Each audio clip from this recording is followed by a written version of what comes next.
सुरुवात महेंद्र शेठ मला तुमच्यापासून करायची आहे ती याच्यासाठी की महायुतीमध्ये आज तुम्ही मांडीला मांडी लावून आहात, पण तरी सुद्धा तुम्हाला उमेदवारी दाखल करावी लागली, जागा वाटप झालं, सगळ्यांच्या संगनमतानं जागा वाटप झालं, तरीही तुमच्या मुलीनं उमेदवारी अर्ज दाखल केला.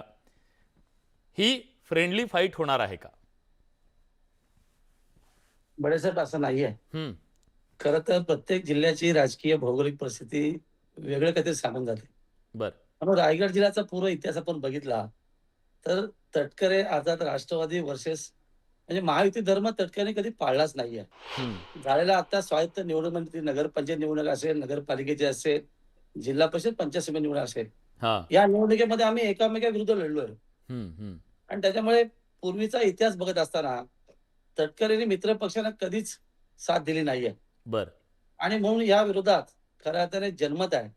आणि कोकणाची स्वायत्त निवडणूक आहे, जे स्वायत्त निवडणुकीमध्ये जे इलेक्टेड सदस्य आहेत, मेंबर आहेत, त्यांचा तो मतांचा अधिकार आहे.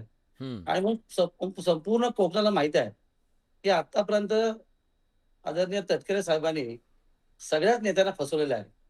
आणि म्हणून आजची निवडणूक ही अतिशय महत्वाची आहे, दिशादर्शक असे मी नक्की सांगेन. बर. आणि म्हणून मी माझ्या कन्येचा फॉर्म 30 तारखेला भरला. आता त्यामध्ये अनेक चर्चा डिबेट झाल्या.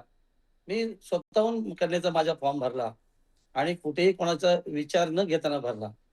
काल आम्ही आदरणीय शिंदे साहेबांना भेटलो, त्यांना संपूर्ण आमची माहिती किंवा कैफियत सांगितली. त्यावेळेला बरेचसे आमचे नेते होते, महेंद्र थोरे होते, कोकणातले अनेक मान्यवर नेते होते. आणि आतापर्यंत जे घडलं बिघडलं ते आम्ही त्यांच्यासमोर मांडलं. बर. अर्थात त्यांना याचं पूर्ण माहिती निश्चित आहे. पण नेहमीच आम्हालाच का फसवलं जातं. आणि म्हणून या निवडणुकीमध्ये माझ्या मी कन्येचा फॉर्म भरलाय. आता पण आम्ही शेवटी असं ऐकलं काहीतरी पॅचअप झाले, तुमचं काहीतरी वाटाघाटी झाली आहे, पालकमंत्री पदाच्या बदल्यात तुम्हाला आमदारकीच्या बदल्यात पालकमंत्री पद असं काही ठरल्याचं कळतंय. असं काही घडलंय? नाही, पालकमंत्री हा आमचा नक्की अधिकार आहे. हा. आता असं आहे की भरत शेठच्या रूपाने आज मंत्री आहेत, 4 वेळचे ते आमदार आहेत. आणि सिनियरिटी बघताना त्यांना मिळालं पाहिजे. परंतु मागच्या सरकारच्या वेळेस आदितीताईंना जेव्हा पालकमंत्री दिलं तेव्हा आम्हीच उठाव करून त्याला मुख्यमंत्री महोदयांनी स्थगित दिली. आणि लगभग आता पावणे 2 वर्ष होत आलेली आहेत. आणि आम्ही आशावादी आहोत की भरतशेठच्या रूपाने पुन्हा आम्हाला पालकमंत्री पद म्हणजे पालकमंत्री मिळालं पाहिजे. पालकमंत्र्याने आजच्या या निवडणुकीचा विधान परिषदेत कुठलाही धोरणामध्ये संबंध नाही, हे त्रिवार प्रत्येक. बरं, मी थोडं थेट विचारतो. महेंद्र शेठ, तुम्ही मला माहिती आहे उत्तर टाळणार नाहीत. हे केवळ दबाव तंत्र आहे की एकदा दाखवायचं आहे तुम्हाला तटकरेंना? नाही, अजिबात दबाव नाही आहे. सगळ्यांची इच्छा निश्चित आहे की एकदा या विषयाचा अंत झाला पाहिजे, असं आमचं मत आहे. कारण मी मी मी ऐका, मी नगरपालिकेच्या निवडणुकी संदर्भात कोलाड नाक्यावरती तटकरेंच्या घरासमोर वक्तव्य केलं होतं की तटकरेंचा उलटा प्रवास सुरू झालाय. कदाचित संपूर्ण फॅमिलीच्या बॅगा दिल्लीपर्यंत पोहोचल्यात. काही 5-6 महिन्यातच हे परिवर्तन होणार आहे.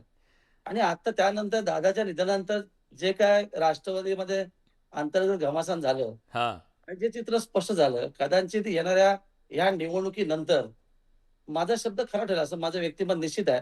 आणि म्हणून तटकरेच्या दृष्टीने ही निवडणूक म्हणजे अनेक त्यांच्या चिरंजीव निवडणूक ही दिशादर्शक आहे आणि महत्वाची असं मला नक्की वाटतं.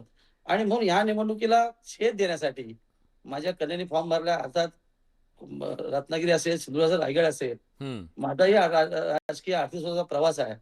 त्या प्रवासामध्ये अनेक पक्षाचे माझे मित्र सहकारी आहेत. आणि भाजप तुमच्या सोबत आहे या लढाईमध्ये? नाही, बघा, आता असं आहे की हे 4 तारखेला स्पष्ट होईल. बर बर.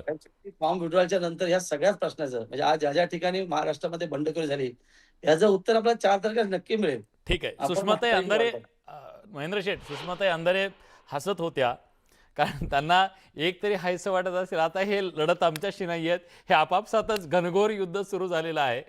आणि सुषमाताई ते असं म्हणाले की हे अंताची सुरुवात आहे. तर ही एका घनघोर युद्धाची सुरुवात आहे का?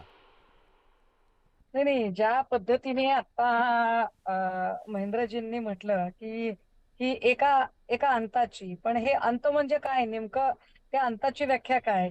तर म्हणजे तटकरेंचा राजकीय अंत करू पाहतायत का सगळेजण? मग तटकरेंचा राजकीय अंत करण्यासाठी तर आता अनेक जण टपलेले आहेत, किंबहुना काय म्हणतात ते पेरावे तसे उगवते.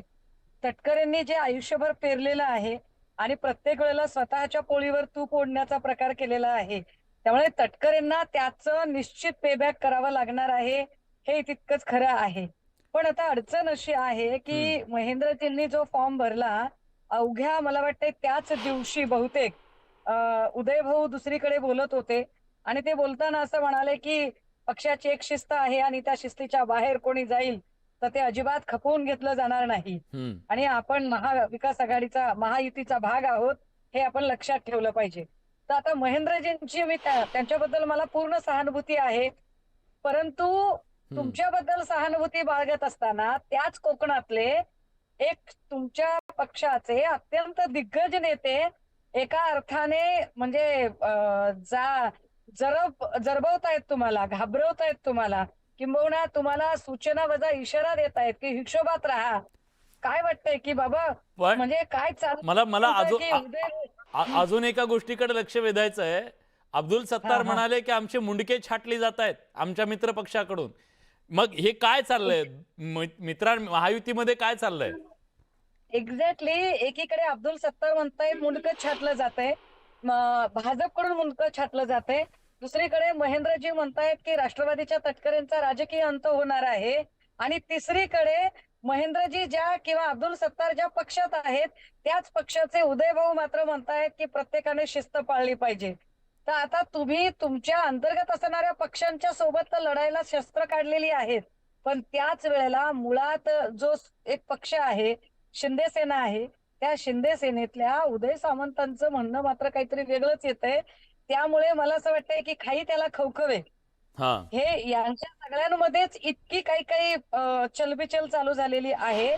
सत्ता इतकी जास्त झाली आणि सत्तेमुळे प्रत्येकाला वाटायला लागलं की आता ती सूत्र माझ्याच हाती आली पाहिजे. त्यामुळे त्यांच्याकडूनच एक सत्तेची साठमारी सुरू झालेली दिसते, आणि या साठमारीमध्ये विशेषतः महेंद्र दळवी असतील किंवा संतोष बांगर असतील किंवा अब्दुल सत्तार असतील, यांच्यासोबत उदय सामंतांच्या सारखे दिग्गज नेते मात्र उभं राहताना दिसत नाहीयेत.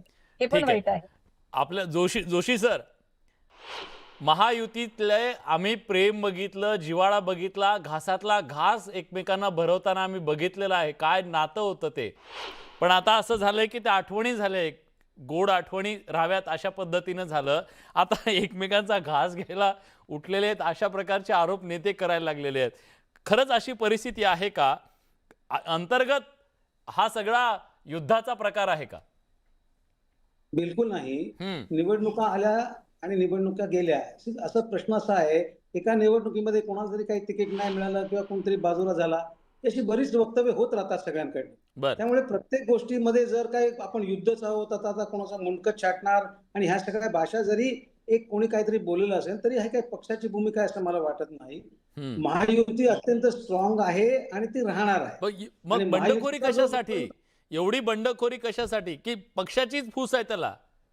नाही, पक्षाची बिलकुल फूस नाही. जी जागा तुम्हाला सुटली त्याच्या विरोधात तुमचा मित्र पक्ष उमेदवारी देतोय, जी जागा तुमच्या मित्र पक्षाला सुटली तिथं तुम्ही तुमचा उमेदवार उभा राहतोय. मेसेज काय चाललाय महाराष्ट्रात? विलासजी, आज आपण 1 तारखेला आहोत.